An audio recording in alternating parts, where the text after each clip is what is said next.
You will hear a number of different recordings, and you will have to answer questions on what you hear.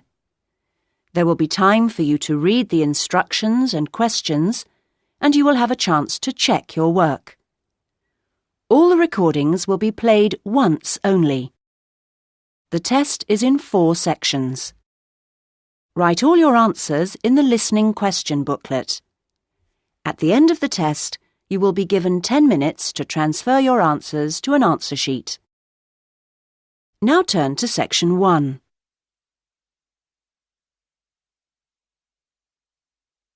Section 1.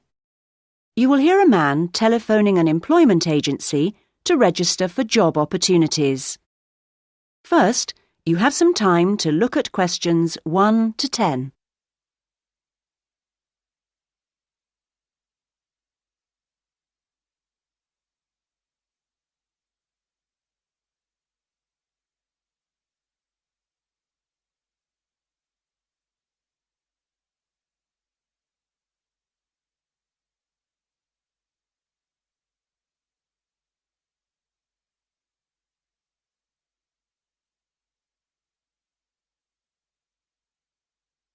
You should answer the questions as you listen, because you will not hear the recording a second time.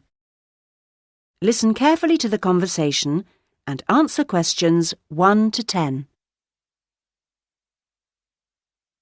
Able Employment, how may I help you? I saw your advertisement in the Daily Gazette, Oh, yes. and I'd like to register with you. I'm a student, but I've got the long holiday coming up. Certainly. I'll just get the form ready. OK, let me take your details. Sure. Can I have your full name? It's Bowen, James Bowen, B-O-W-E-N. Right. And your address, please? Well, just now I'm staying at the youth hostel, I see. but I'm moving into a flat on Friday. Well, give me that one then. It's 4 Lion, like the animal, Road, Melford, MF4 5JB. OK. And then I need to have a phone number for you. I don't know the number at the flat yet, but I could give you my mobile. That's 09954 721 822. Would that do? For the time being. But if you can let me know your new number when you can. Of course. Now, qualifications. What qualifications have you got? I mean, post-16 qualifications. Well, I stayed on at school till 18 and got my A-levels. Fine. Anything else?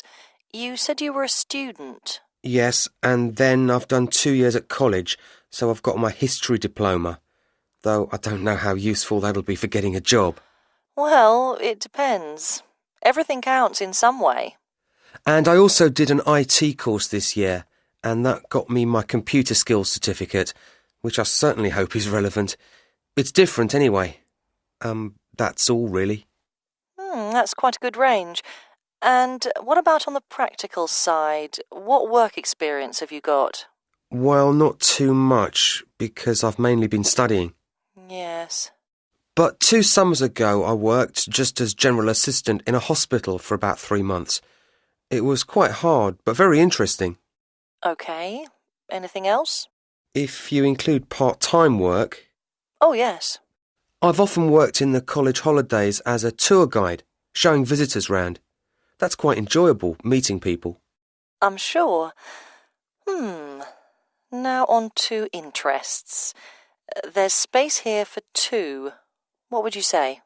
2. Well, I like various sports, but I suppose we should put that I'm in the swimming club. I'm pretty committed to that. Yes, that sounds good. And for the other one, something different? I'm very keen on music too, and I love playing piano. I've been doing that for over 10 years now. Yes, I'll put that down. Well, that's more or less it for the time being. Uh-huh. Just one more thing. What I do need is your availability. Oh, yes. The college term finishes on June the 20th, and then I'm going to visit my parents. But I can be back and ready to start on June the 28th, if that seems okay. I'm sure it is. Now, what happens next is that I process this information and then... That is the end of section 1. You now have half a minute to check your answers.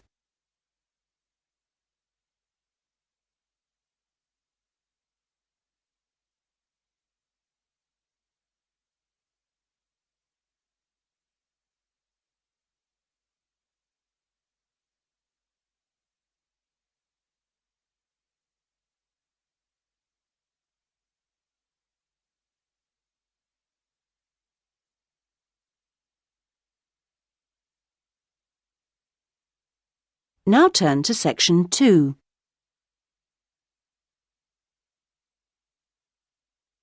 Section 2. You will hear the organiser of a group holiday talking to the group before they arrive at their destination. First, you have some time to look at questions 11 to 16.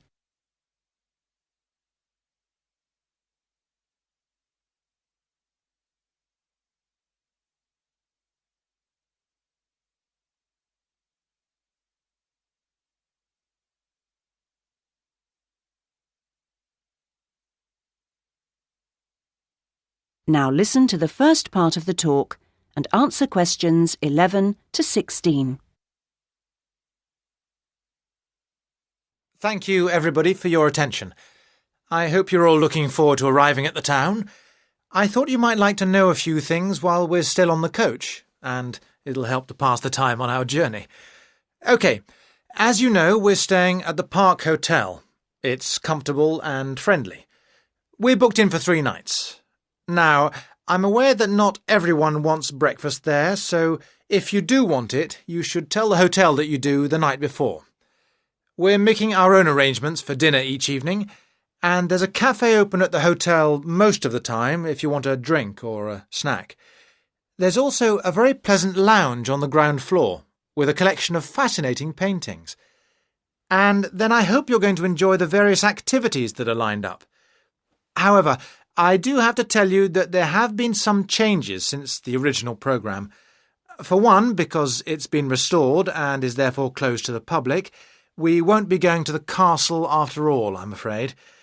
However, there's plenty else to see, and the gardens are still open. Something we've been able to add to the programme is for Saturday, when a local historian will give us a lecture on famous people from the town. I don't know who that includes yet. So, to free up the time for that, we've made another little amendment and changed the trip to the antique show that was due for then on to Sunday. Actually, I think that'll make for a more relaxed programme anyway. We're leaving the rest of Sunday free for you to wander around as you wish. One place you might like to try is the art gallery, because it's got a huge display of old postcards. You can't really send them home to your family and friends, but it's interesting and sometimes funny to see what people used to send. Well, that's the lot on changes. Now you have some time to look at questions 17 to 20.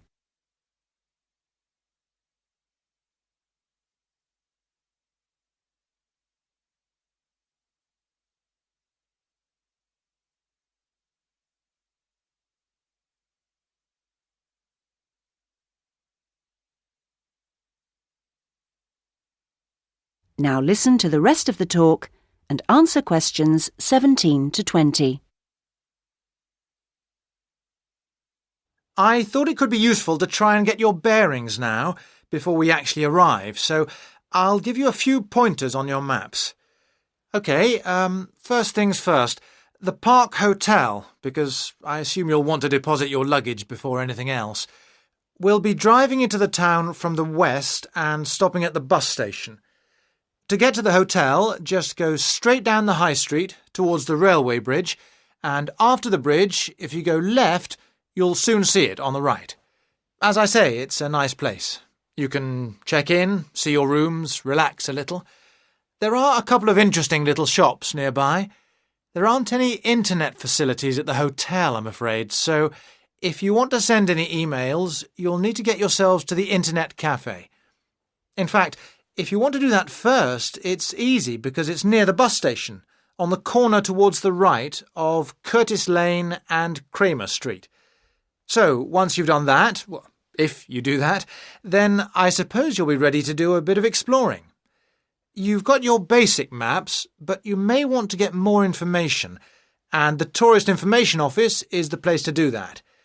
It's up around the train station area. From the bus station, you could go up any of the streets to the left, Cadogan Road, Earl Street, or Duke Street. The office is directly facing the train station on the corner with Earl Street. They've got all sorts of brochures and leaflets about local attractions and tickets for sale. They even sell some locally produced jams and chocolates. And a last pointer at this stage is our venue for dinner tonight, the Royal House restaurant. This is conveniently located in the very centre of town. In fact, you'll no doubt pass it as you're walking around beforehand. In relation to the bus station, it's not far. Going down the High Street, if you pass the corner with Cromwell Road, then the next junction is a crossroads with Duke Street and Runton Road, and it's there. You'll be able to see its rather grand entrance over on the left corner. The food and the service there are both excellent, so it promises to be an enjoyable evening. Well, we're just coming into the town now, so... That is the end of section 2. You now have half a minute to check your answers.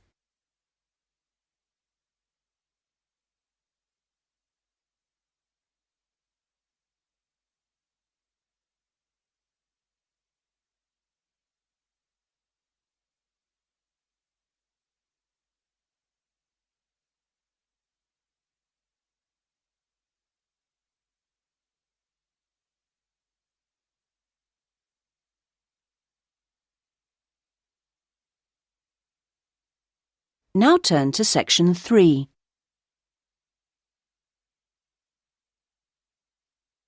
Section 3. You will hear a conversation between an undergraduate student, David, and his tutor, Dr. Smith, about David's plans for doing a master's degree. First, you have some time to look at questions 21 to 26.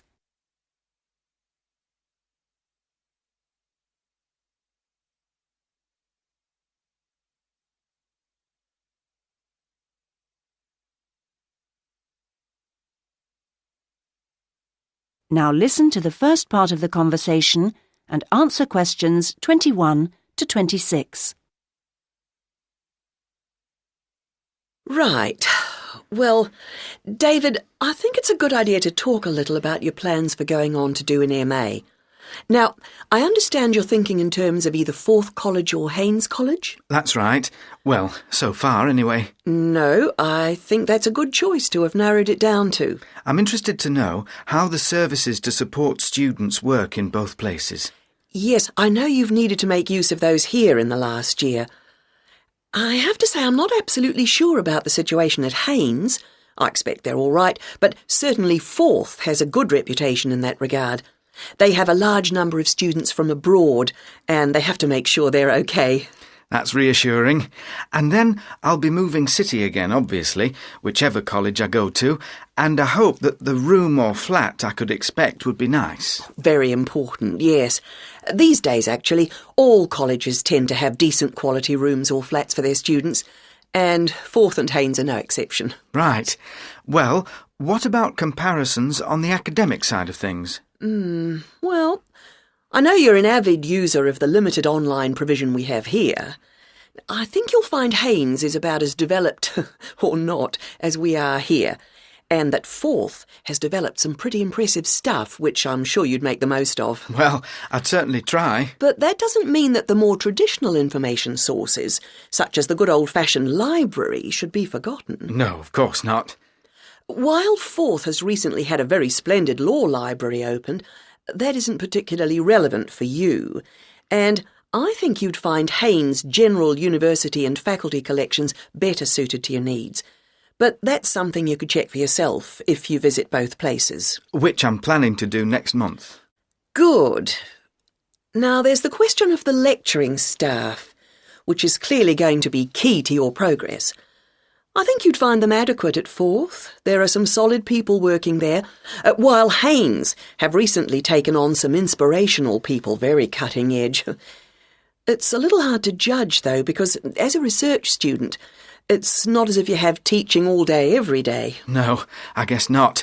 But I'll need to consult. Yes, and on the subject of research, in terms of the college's reputation for results, again, neither place is bad in any way, but I think you'll find, and you can check this on the Research Council's website, that Haynes has consistently scored very well.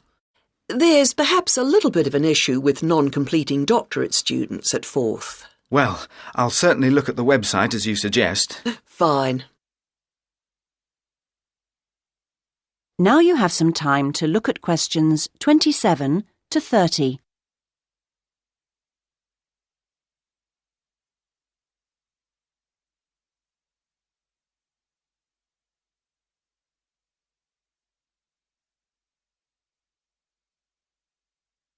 Now listen to the rest of the conversation and answer questions 27 to 30.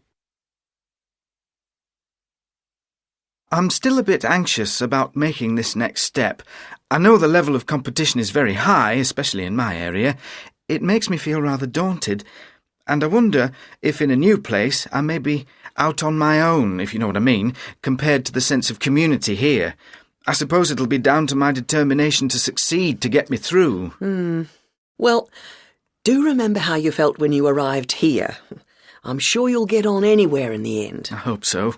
And of course, you still don't know exactly where you want to end up. By the time you've completed your masters, you'll have a clearer idea of whether you want to progress to doctorate level. It's possible, I suppose, that you'll begin to see how much you might be interested in picking up some bits of lecturing earlier than that, since your area's fairly specialised, and it may put you in demand sooner than you think. To establish yourself in your area of expertise, it would be sensible to think in terms of getting your stuff into one or two of the journals, converting parts of your dissertation into suitable formats for them. That'll stand you in good stead, whatever else you decide to do. That sounds like good advice, thanks. Actually, I think master's level studying has improved in some ways over the last few years. The internet you love so much was always going to make all kinds of studying easier. Or that's the idea, anyway. I'm not sure it really has the impact you might think. What I've found impressive is the way courses have developed to be more adaptable, more able to fit in with all the other demands in people's lives. So, while the exams and assignments you all have to do may not have shifted much, at least a wider range of students are now able to benefit from education at the higher levels. I just wish I could be sure I was always making the best use of my opportunities. At the end of each week, I usually feel I could have got more done, arranged things differently, been more efficient somehow. I've got a lot better at taking down notes during seminars and lectures, which means, I think, that my written work has benefited to some degree, so there's progress on some fronts at any rate. Yes, it's interesting seeing. That is the end of section 3. You now have half a minute to check your answers.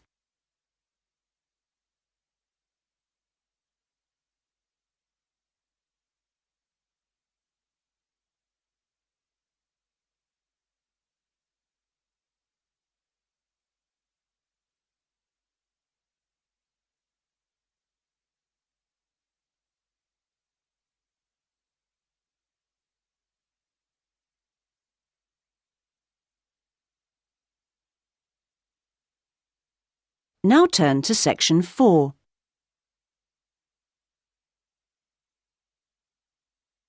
Section 4. You will hear a writer giving a talk about the different kinds of writing that the audience might want to try doing. First, you have some time to look at questions 31 to 40.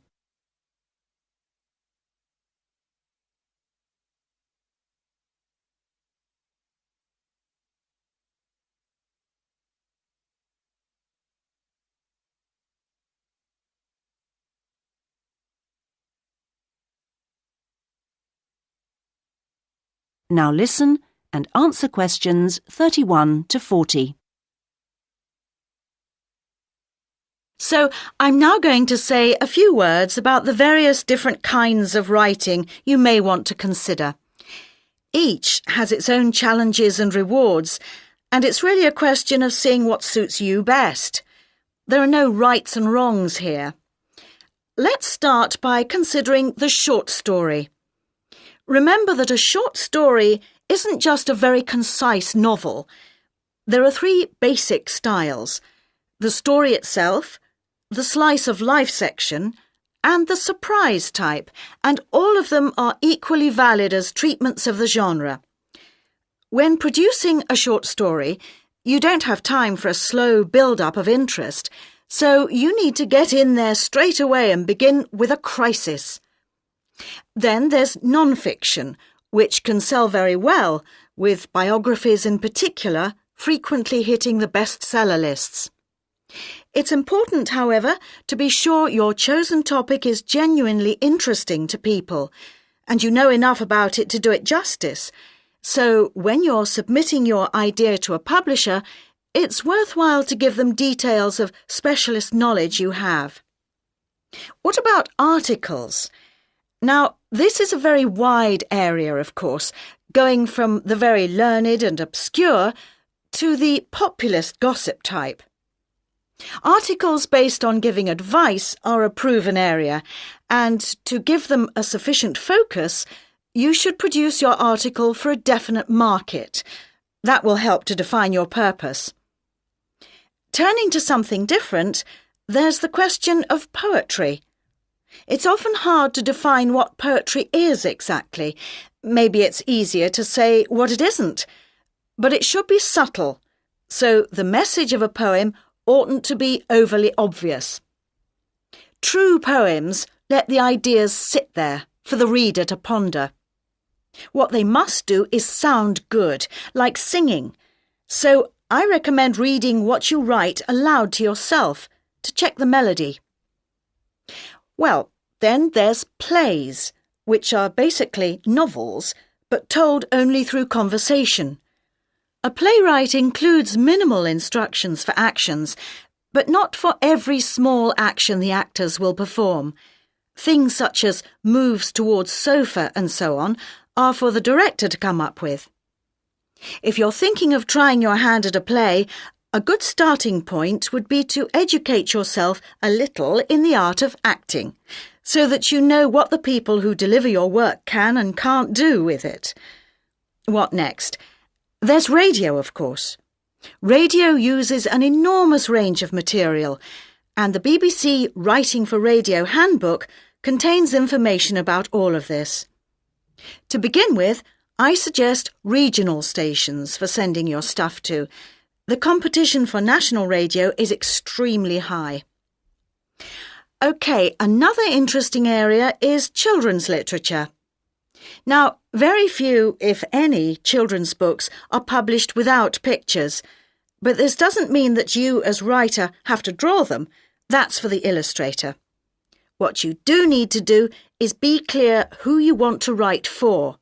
So fix on one age group, and then aim your stories at that.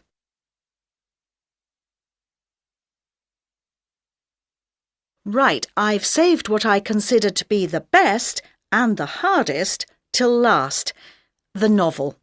Very long and very difficult to do well, but certainly not impossible, as any bookshop shelves will confirm. One of the first things to decide is from what point of view you will tell your story.